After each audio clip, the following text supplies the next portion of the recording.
What happens when Bob Dylan gets tangled up in a coke-fueled 80s hallucination? I just have a couple of hamburgers and a beer. You get the 1987 film Hearts of Fire.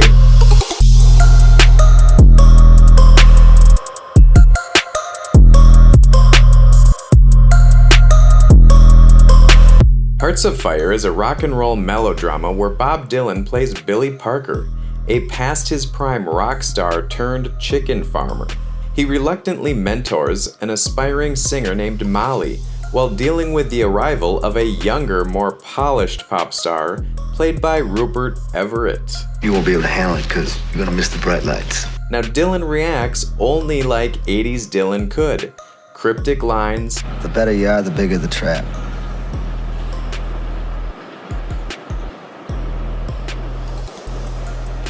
Wandering around aimlessly, and at one point tossing a TV set out of his hotel window.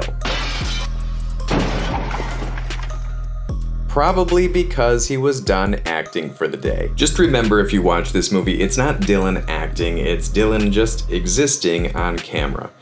I'll just give it up, you know?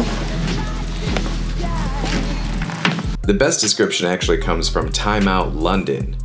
Hovering enigmatically on the sidelines, offering jaundiced comments.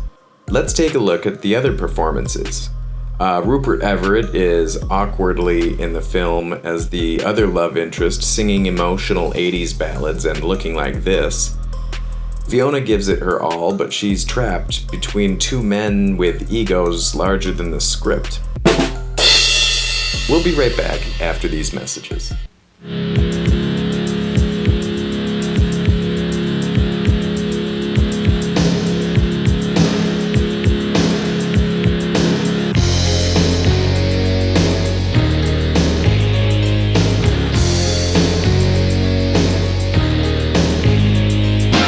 "15 years ago, he walked away from the spotlight, the screaming fans, and the willing women. Why'd you walk away from it? I mean, you were really big. Now he's back to help a young girl make it to the top. Hey, Billy, I can't do it without you. And I gotta do it, Billy. To teach a superstar how to stay there. But there's no such thing as a big star. The better you are, the bigger the trap. And to discover for himself that the fire still burns. I'll have the usual. Billy, wait a minute! Let him go! I love you. You're using her, man. You're just using her. You're gonna leave her hanging and walk away.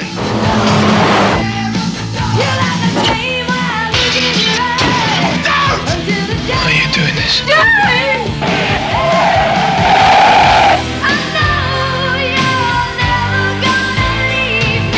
Now, one of today's most acclaimed young actors, Rupert Everett. One of tomorrow's hottest singers, Fiona. And in the role that takes you beyond the legend, Bob Dylan. Hearts of Fire.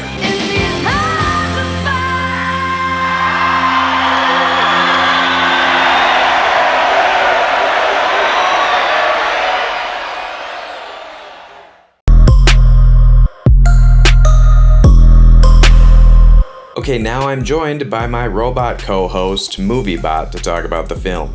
Hello, I am MovieBot. I know everything about movies. No, you don't. I am the smartest cinephile on the planet. No, you're not. Okay, so this movie is basically impossible to find. Its release was so limited that it might as well have never even happened. The movie is a mess. Not in a structured way or a creative way, it's just completely chaotic. You have Bob Dylan delivering one of the weakest punches that I've ever seen in a movie. Hey! He's wandering into scenes like he's not really sure what he's doing there, and then he mumbles through dialogue like he just woke up from a nap. At one point, he opens a fridge full of eggs. There's no explanation, it's just you see eggs, and then he disappears from the movie entirely. Do you want some eggs? No.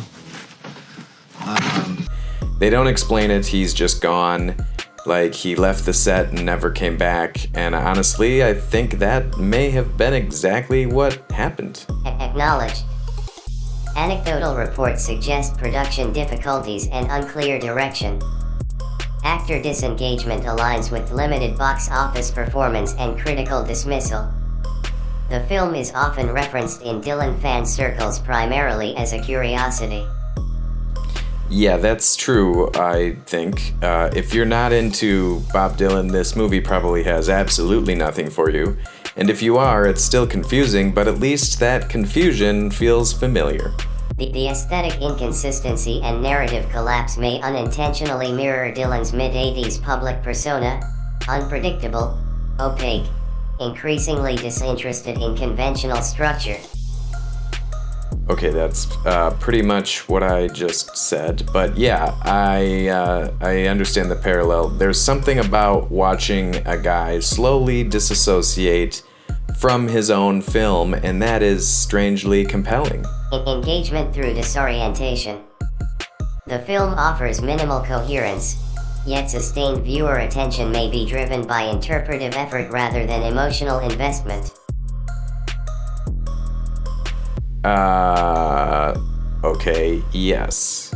The movie doesn't move you. It just makes you wonder what's going on, and then it ends. Conclusion. Are you malfunctioning, MovieBot? Are you okay? Hearts of Fire functions less as narrative cinema and more as an archival artifact, an unfiltered glimpse into a volatile moment in both pop culture and Dylan's career. It is not designed to succeed. It exists to be puzzled over. Exactly. It's not a great movie, but I'm glad it exists. So the movie, a couple of noteworthy scenes. It opens with a bad cover of Tainted Love and immediately is dismissed by Bob Dylan's character as trash. I don't know if he just wanted to trash that song, but the moment sets the tone.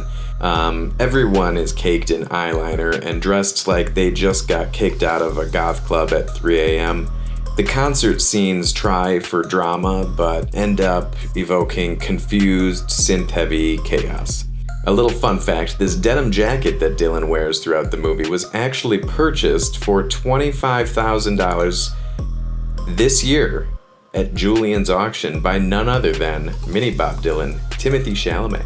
It was directed by Richard Marquand, who directed The Return of the Jedi, and this was his final film. He actually passed away a year later, although there is no known correlation between this film's release and his death. Now we'll take a look at some of Bob Dylan's other strange appearances. How about his cameo in the sitcom Dharma and Greg? Yeah, that actually happened. Okay, Bob. Want to see anything else? What about a moringa? Polka. Okay, let me see. You play a poker, I'll see. And what about this little look into his cameo on the TV show Pawn Stars, where he just appears weirdly walking around? This is your album, right? Yeah. I think I see that. So I give Hearts of Fire 18 out of 100 eyeliner, sticks. The makeup that you put around the eyeliner. That's what that thing. I give it sticks of eyeliner. Is it sticks? Brushes. I give this movie, what did I say? 18 out of 100 brushes of eyeliner. Thank you for watching Derek Watches Movies. We'll be back next time with another review.